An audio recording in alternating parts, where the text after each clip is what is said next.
पश्चात जैसे मेरे गोविंद की इच्छा होगी, श्री हनुमान जी महाराज की इच्छा होगी, सदगुरुदेव जी की कृपा होगी, आज की कथा में हम प्रवेश करेंगे। उनके पूर्व सभी एक बार कह लीजिएगा हरे हरे, थोड़ा जोर से कह लीजिए हरे हरे, थोड़ा और जोर से कह लीजिए हरे हरे,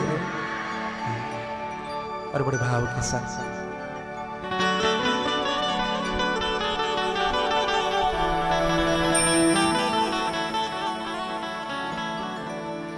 भोले तेरे भगतों